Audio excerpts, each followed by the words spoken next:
자, 인터페이스 정의 파일은 컨피그레이션 엘리먼트를 루트 엘리먼트로 가지고 있습니다.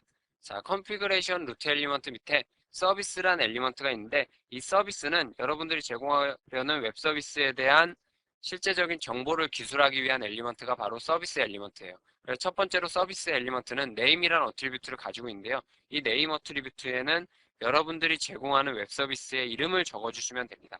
그래서 우리가 제공하려는 웹 서비스의 이름을 헬로우 서비스라고 정의하도록 하겠습니다.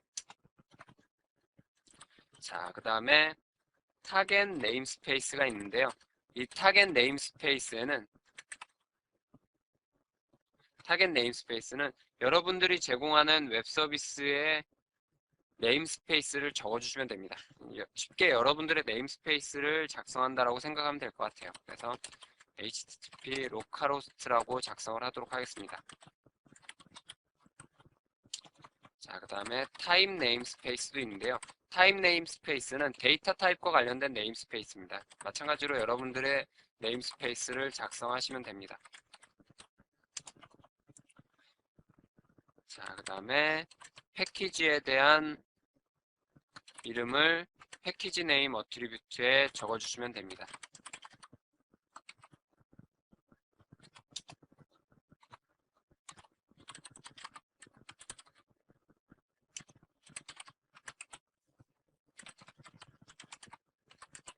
자, 이 서비스 엘리먼트 하위에는 인터페이스 엘리먼트를 작성하게 되는데요. 이 인터페이스 엘리먼트는 인터페이스 파일에 대한 정보를 기술하기 위한 엘리먼트입니다. 그래서 인터페이스 엘리먼트의 네임 어트리뷰트에다가 패키지명과 함께 인터페이스 여러분들이 제공하는 웹 서비스의 인터페이스 이름을 적어주시면 돼요. 패키지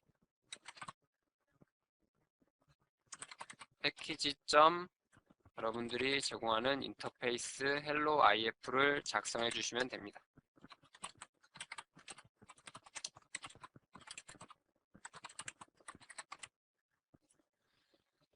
자, 그래서 이제 여러분들이 그 자동으로 WSL 파일과 매핑 파일을 생성하기 위한 인터페이스 정의 파일을 작성했습니다.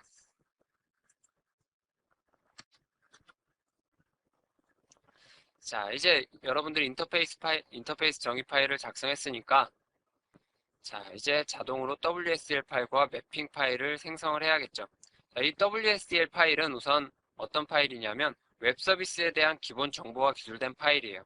그리고 한 가지 특이한 게 이제 매핑 파일이란 게 있는데요. 이 매핑 파일은 자바에서 제공하는 인터페이스와 WSDL 파일에서 제공하는 데이터 타입 간의 매핑 관계를 기술하기 위한 파일이 바로 매핑 파일입니다. 그래서 이 WSDL 파일과 매핑 파일은 WS 컴파일이라는 툴을 이용해서 여러분들이 직접 생성을 하실 수 있어요.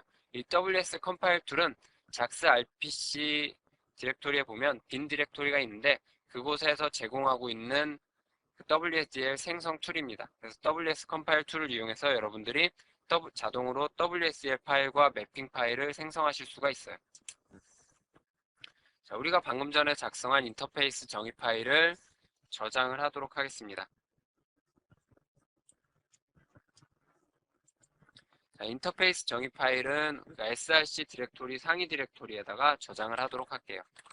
config interface.xml로 저장을 하도록 하겠습니다. 자, 그러면 우리가 인터페이스 정의 파일도 작성을 했고요. 소스 파일도 작성해서 소스 파일을 컴파일해서 클래스 파일까지를 생성했습니다. 자, 그럼 ws 컴파일이라는 툴을 이용해서 우리가 WSDL 파일과 매핑 파일을 생성해 보도록 하죠.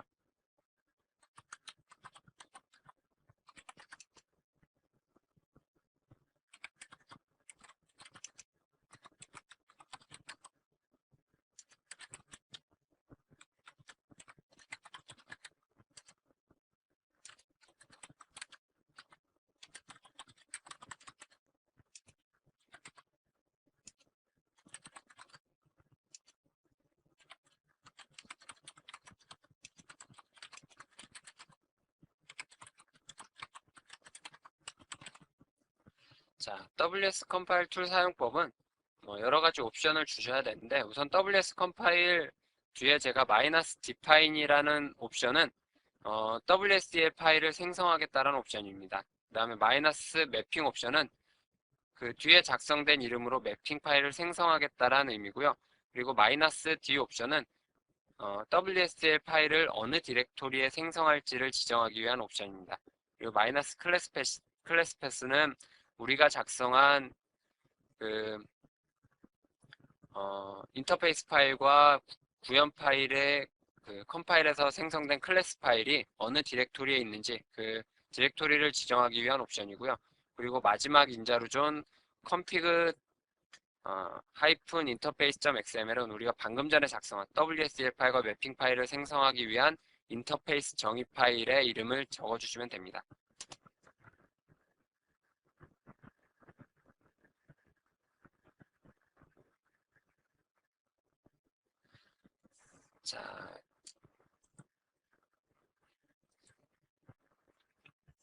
툴을 돌리니까 두 개의 파일이 생성됐어요.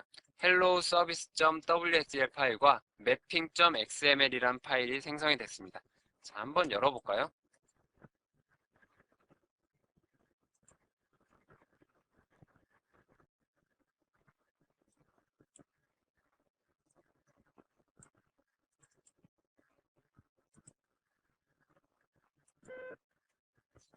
자, 우리가 아직 WSDL 그 문서에 대해서 작성 방법에 대해서 배우지 않아서 무슨 얘기인지는 모르겠지만 어쨌든 WSDL 파일은 이와 같은 모양으로 생겼습니다. 그래서 WSDL 파일이 이렇게 자동으로 생성이 됐고요. 자, 그 다음에 매핑 파일도 한번 볼까요? 자, 매핑 파일도 보니까 이와 같이 생성이 됐습니다. 매핑 파일의 내용도 굉장히 복잡한데요. 여러분들이 매핑 파일의 내용을 굳이 아실 필요는 없을 것 같아요. 이건 자바에서 사용하는 특정한 형식이기 때문에 자바라기보다는 썬에서 사용하는 특정 형식이라고 보는 게 맞을 것 같네요. 자, 어쨌든 이와 같이 이제 WSDL 파일과 매핑 파일을 자동으로 생성했습니다. 자, 그래서 이번 절에서 우리가 다룰 내용은 이제 다 다뤘어요. 자, 한번 처음부터 차근차근 정리를 한번 해볼까요? 자, 우리가 첫 번째로 웹 서비스를 구현하기 위한 자바를 이용해서 웹 서비스를 구현하기 위한 과정에 대해서 살펴봤어요. 그래서 우리가 첫 번째 할 일은 인터페이스 파일을 작성했습니다. 자, 인터페이스 파일은 뭐죠? 서비스 제공자가 제공하려는 메소드에 대한 이름이 정의되어 있는 파일이죠. 그래서 인터페이스 파일을 작성했습니다. 자, 그 다음에 두 번째로 우리가 구현 클래스 파일을 작성했어요. 인터페이스 파일에 정의되어 있는 메소드에 대한 실제 비즈니스 로직이 구현되어 있는 구현 클래스 파일을 작성했습니다.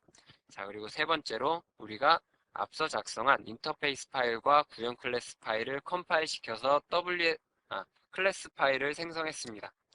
그 다음에 세 번째로 WSDL 파일과 매핑 파일을 자동으로 생성하기 위해서 인터페이스 정의 파일을 작성했어요. 인터페이스 정의 파일이란 WSDL 파일과 매핑 파일을 자동으로 생성하기 위해서 웹 서비스에 대한 몇 가지 정보가 입력된 파일이 바로 인터페이스 정의 파일이에요.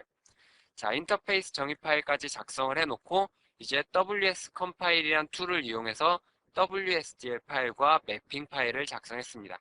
자, WSDL 파일은 웹 서비스에 대한 이용 정보가 기술된 파일이고요. 자, 매핑 파일은 자바와 WSDL 간의 데이터 타입 간의 매핑 관계를 기술하기 위한 파일이 바로 매핑 파일입니다.